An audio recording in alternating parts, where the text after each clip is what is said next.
Hello everyone and welcome. It is great to be here. I am here as CEO of Bugatti Rimac representing the two brands, but also as a car guy, just enjoying this wonderful weekend, and I hope you do too. Many of you know that our journey has started 15 years ago by building an old BMW. That BMW was my dream, and looking back now at what has happened the last 15 years, it's really incredible to what we went through. And what you will see here later is the manifestation of all the hard work that the people that are with me on this journey have put into this. And it's actually a manifestation of the ultimate in technology and performance when you build a hypercar that's focused on technology and performance.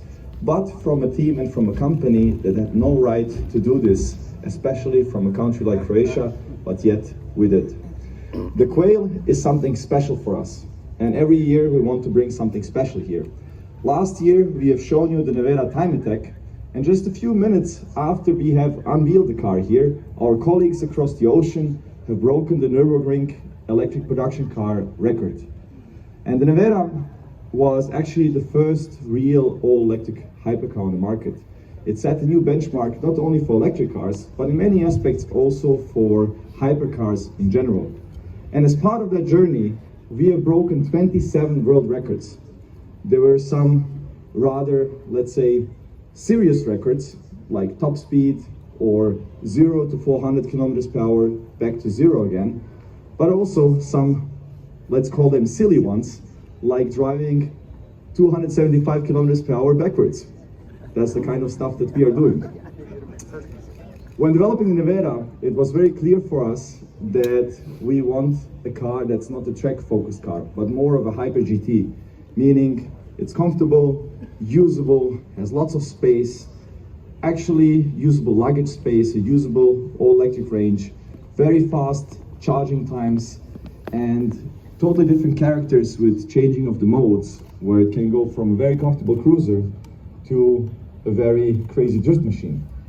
But our customers have asked us, what if you make the Nevera more aggressive?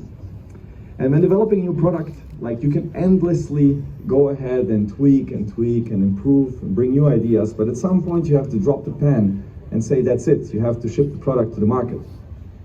And we knew that there is more performance and more potential in the platform. And rightfully, our customers asked, what if you shift that focus from Hyper GT more to aggressiveness, both in the design of the car, but also in the character? So we were thinking, if we improve the aerodynamics, make it more focused and more downforce oriented, if we tweak the torque vectoring, the suspension, the powertrain, extract more power, maybe different wheels, different tires, what could we achieve if you do that? And here I call Emilio and Henrik to help us. So that's exactly what we did. We have decided to squeeze out as much as we can from that platform, from the technology that we have, and bring you the Nevera R.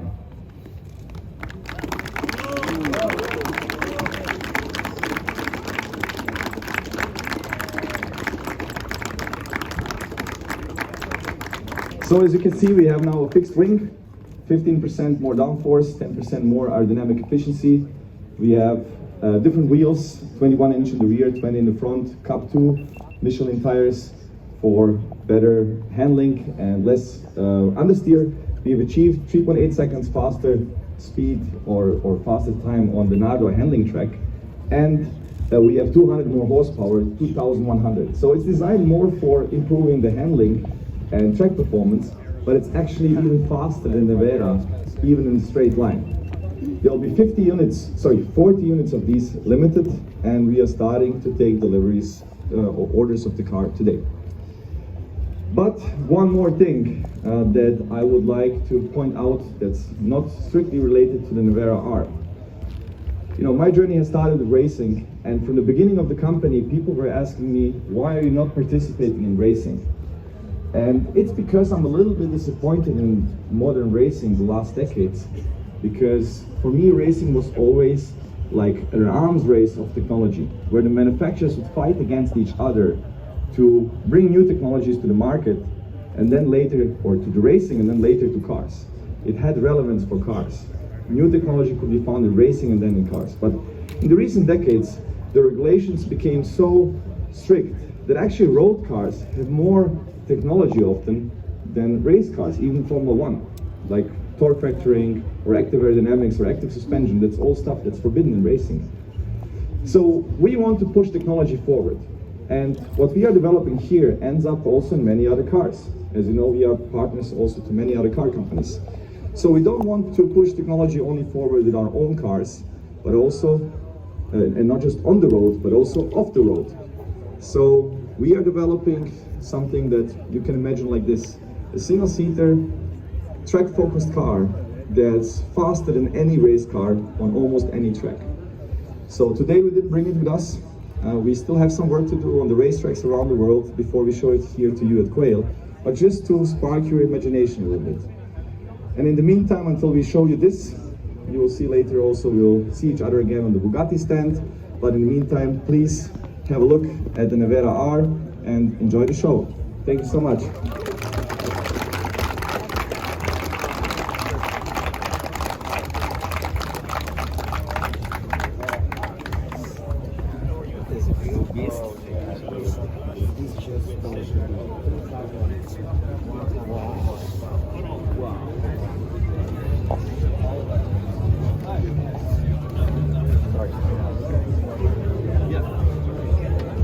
Everything on it is like what it should be.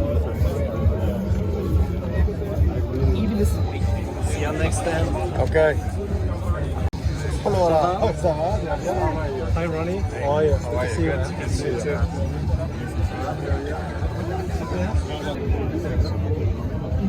Oh, you 30, my apologies. You know, yeah, exactly.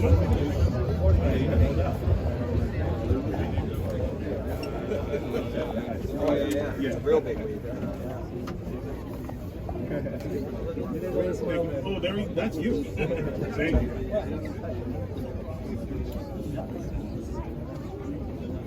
Reminder that the actual restaurants will begin A little bit of design, following design.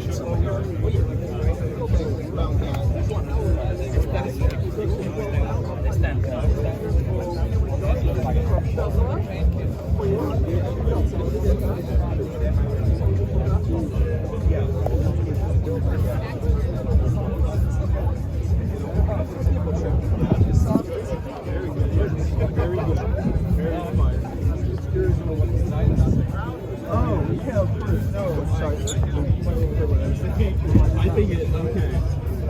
I filled in a very...